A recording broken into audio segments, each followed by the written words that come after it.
What if I told you that one of the most secure prisons in the world, a place designed to make escape absolutely impossible, was once outsmarted, not by one man, but by a small group who vanished without a trace? A prison surrounded by freezing water, violent currents, and deadly winds, guards watching every move, every second. Walls built not just to hold people in, but to break their hope completely. And yet, one night, 3 men disappeared. No alarms, no witnesses, no bodies ever found. Just silence. And to this day, no one can say for sure whether they drowned or pulled off the greatest escape in history. This is the story of the Alcatraz escape, a mystery that still haunts the world. It all began long before that night. Alcatraz wasn't just a prison, it was a symbol of fear.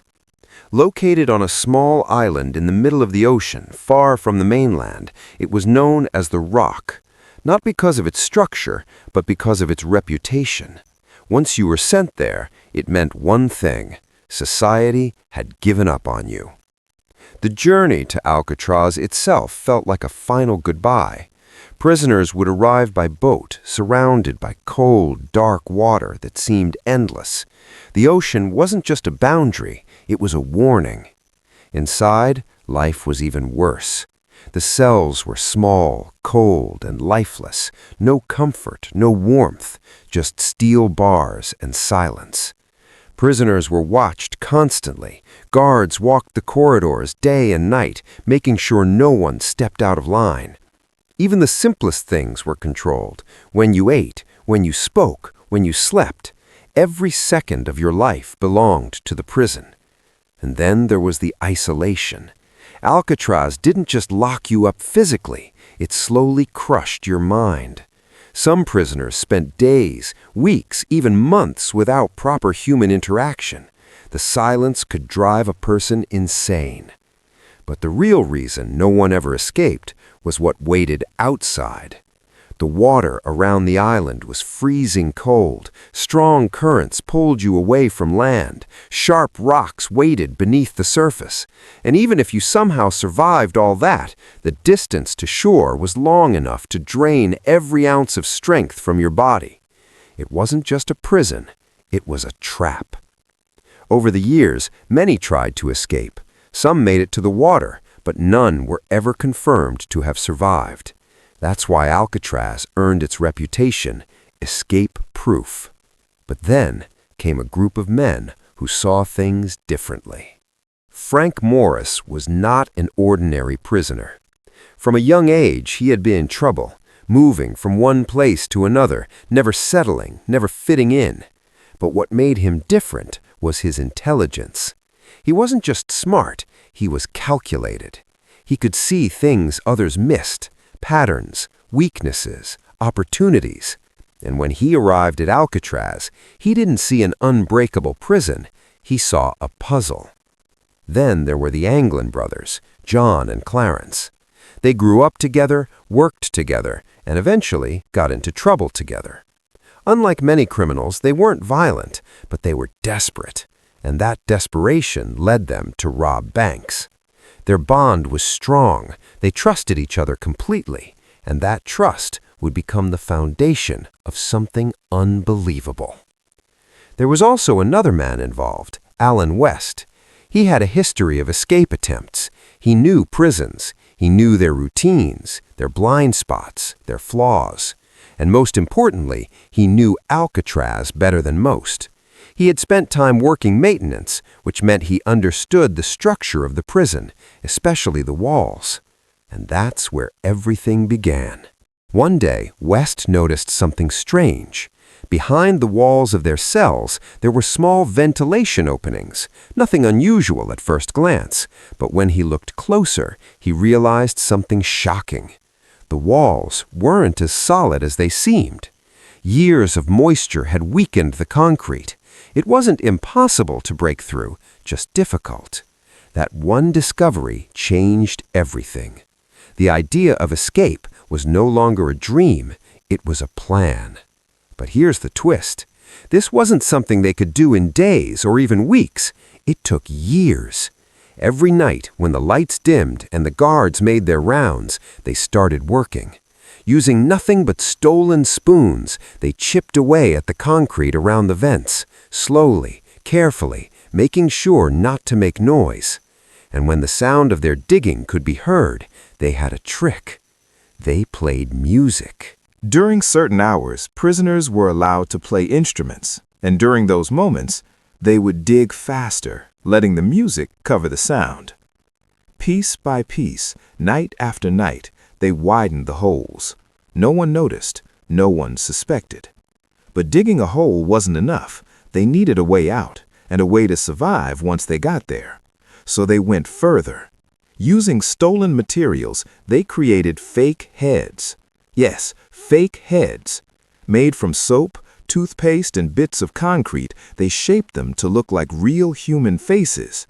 They even collected hair from the prison barbershop and attached it to the heads. At night, they would place these heads on their pillows, covering them with blankets, making it look like they were sleeping. If a guard glanced inside, everything looked normal. But in reality, they were gone. What nobody expected was what they built next.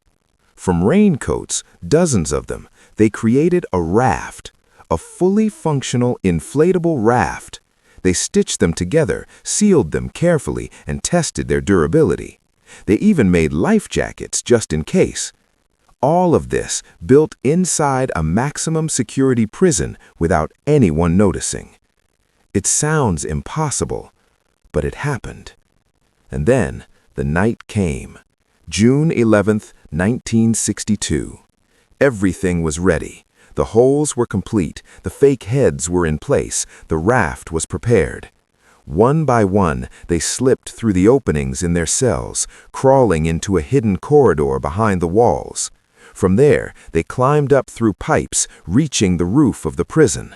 Imagine that moment, standing on top of the most secure prison in the world, knowing that one mistake, one sound could end everything. But they didn't stop.